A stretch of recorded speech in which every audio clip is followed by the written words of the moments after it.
Assalamualaikum warahmatullahi wabarakatuh. Kami dari kelompok 1 ingin mempresentasikan hasil diskusi kelompok kami tentang validasi proses produksi. Validasi proses produksi diartikan sebagai tindakan pembuktian yang didokumentasikan bahwa proses atau prosedur produksi yang digunakan akan menghasilkan produk yang memenuhi syarat yang telah ditetapkan secara konsisten. Perlu diperhatikan bersama bahwa validasi proses produksi ini bukan merupakan bagian dari research and development, tapi validasi proses produksi ini merupakan ajang pembuktian bahwa prosedur yang telah ditetapkan oleh research and development telah digunakan dengan benar. Terdapat 3 tujuan validasi proses produk. Yang pertama adalah memberikan dokumentasi secara tertulis bahwa prosedur produksi yang berlaku dalam proses produksi sudah mencapai hasil yang diinginkan. Yang kedua, mengurangi problem yang terjadi selama proses produksi. Dan yang ketiga, memperkecil kemungkinan terjadinya proses ulang atau reworking proses. Adapun prasyarat validasi proses adalah sebagai berikut. Dokumen yang harus disiapkan yaitu dokumen pengembangan produk, rencana induk validasi, spesifikasi produk, dan lain-lain. Kemudian mesin perlu diperhatikan juga yaitu perawatan dan prosedur penggunaan mesinnya. Kemudian untuk bahan perlu diperhatikan spesifikasi dan pengujian bahan serta status pemasok bahan tersebut. Kemudian fasilitas dan sarana yang diperlukan adalah lab QC terfasilitasi. Untuk personilnya harus dilakukan pelatihan dan kualifikasi, serta metode yang harus diperhatikan adalah metode pembuatan dan metode analisis tervalidasi. Paradigma baru validasi proses produksi. Yang mana kita ketahui jika ada paradigma baru tentunya ada paradigma lama, di mana paradigma lama itu hanya terdiri dari validasi proses tradisional. Nah, validasi proses tradisional ini dikenal juga dengan sistem 3 batch yang terdiri dari 3 validasi yang akan dibahas pada slide berikutnya. Kemudian mengalami perkembangan menjadi validasi proses life cycle yang dikenal juga dengan pendekatan quality by design. Yang terakhir adalah validasi proses hibrida, di mana validasi hibrida ini merupakan gabungan dari pendekatan tradisional dan verifikasi proses kontinu dari quality by design yang dapat digunakan bila mana sudah diperoleh pengetahuan dan pemahaman yang tinggi mengenai produk dan proses yang diperoleh dari pengalaman pembuatan dan data riwayat batch. Validasi proses tradisional. Sebelum mengacu kepada CPOB tahun 2018, validasi proses tradisional ini mengacu kepada CPOB tahun 2012 atau paradigma lama yang menyebutkan bahwa validasi proses tradisional ini dibagi menjadi 3, yaitu validasi prospektif atau sebelum produk dipasarkan, kemudian validasi konkuren atau pada saat proses produksi rutin, dan juga validasi retrospektif. Namun, validasi retrospektif ini sudah tidak digunakan lagi pada paradigma baru. Hal ini dikarenakan sama dengan PMP atau pengkajian mutu produk. Jadi yang digunakan sekarang ini hanya 2, yaitu validasi prospektif dan validasi konkuren, di mana validasi konkuren ini harus dijustifikasi, didokumentasikan, dan disetujui oleh Kepala Bagian Manajemen Mutu atau Pemastian Mutu. Selanjutnya, validasi proses dengan pendekatan life cycle.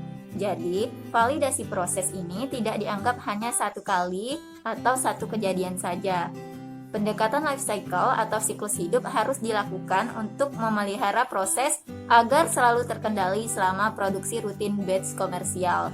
Nah, validasi proses dengan pendekatan life cycle ini terdiri dari 3 proses atau 3 tahapan. Proses yang pertama yaitu proses desain, yang kedua proses kualifikasi, dan yang ketiga proses verifikasi. Untuk proses yang pertama, desain proses bertujuan untuk mendesain produksi komersial rutin sehingga dapat konsisten menghasilkan produk dengan mutu yang ditetapkan. Kemudian, desain proses ini juga untuk membangun pengertian tentang target untuk profil mutu produk yang akan dihasilkan dan atribut kritis seperti spesifikasi produknya, atribut material yang akan dipakai, dan tahapan produksinya. Kemudian bagian dari tahap desain proses ini, yang pertama laporan pengembangan, kemudian hasil analisis resiko, identifikasi peralatan dan fasilitas penunjang, kemudian karakteristik proses dan kontrol strategi. Tahap kedua yaitu proses kualifikasi, di mana bertujuan untuk mengevaluasi proses desain untuk menentukan kemampuan keterulangan proses dalam pembuatan skala komersial. Adapun dua unsur utamanya yaitu pertama desainnya dan yang kedua kualifikasi kinerja proses atau PPQ. Tahap kedua ini merupakan eksekusi dari tahap pertama, yaitu merupakan bukti bahwa proses dapat dijalankan, pengujian ekstensif, proses dapat dijalankan untuk produksi rutin, dan juga merupakan bukti keterulangan. Tahap ketiga yaitu continuous process verifikasi, di mana bertujuan untuk memastikan secara berkesinambungan bahwa proses selalu dalam keadaan terkendali selama pembuatan batch komersial.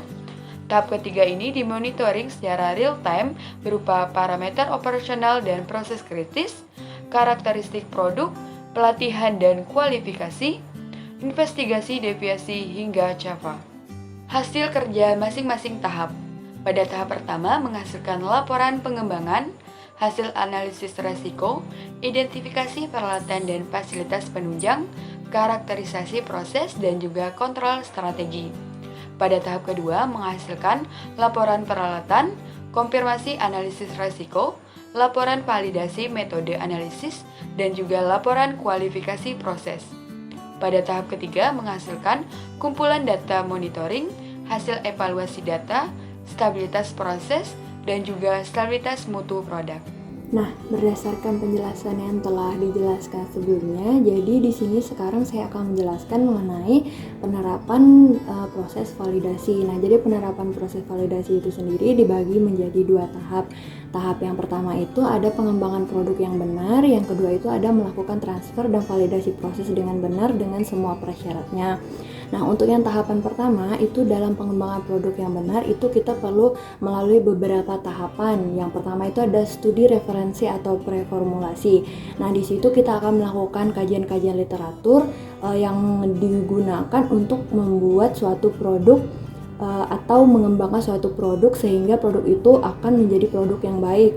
Nah, selanjutnya ada penentuan quality target product profile dan spesifikasi produk.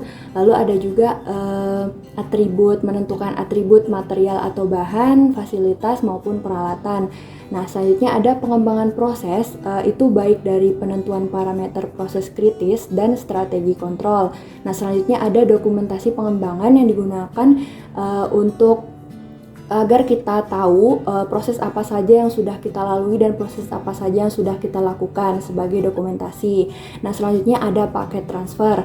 Nah, dalam tahap kedua ini kita akan membahas lebih lanjut mengenai paket transfer pada tahap pertama itu. Jadi kan tahapan yang kedua ini mengenai melakukan transfer dan validasi proses dengan benar dengan semua persyaratannya. Nah, pada penjelasan sebelumnya sudah dijelaskan mengenai proses validasi life cycle. Nah, jadi itulah yang dimaksud dengan paket transfer itu sendiri. Jadi proses validasi life cycle itu dibedakan menjadi 3 step, di mana step pertama itu untuk proses desain, yang step kedua itu untuk proses kualifikasi, dan step ketiga itu digunakan untuk proses monitoring dan improvement.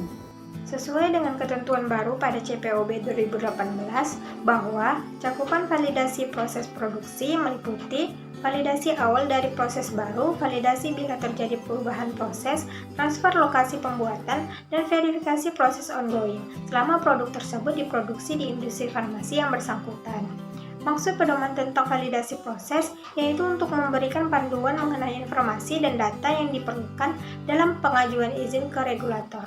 Namun persyaratan CPOB untuk validasi proses berlanjut sepanjang siklus hidup produk. Tujuan diterapkan validasi proses produksi untuk menautkan pengembangan produk dan proses sehingga dapat dipastikan proses produksi skala komersial tervalidasi dan dijaga agar selalu dalam keadaan terkendali. Kemudian pengembangan proses pembuatan dengan menggunakan pendekatan tradisional atau verifikasi kontinu dan harus dibuktikan ketangguhan prosesnya serta memastikan mutu produk yang konsisten sebelum produk diluluskan ke pasar. Selanjutnya, program validasi prospektif menggunakan pendekatan tradisional. Nah, bila memungkinkan, validasi prospektif diterapkan pada proses produksi menggunakan pendekatan tradisional sebelum mendapatkan izin edar. Sedangkan validasi retrospektif merupakan pendekatan yang tidak lagi dapat diterima. Selanjutnya, ukuran batch untuk validasi proses.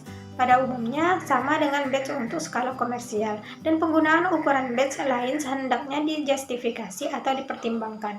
Yang terakhir, validasi kongruen harus dijustifikasi dan disetujui oleh BPOM, serta didokumentasikan secara jelas dalam RIV dan disetujui oleh Kepala Pemastian Mutu.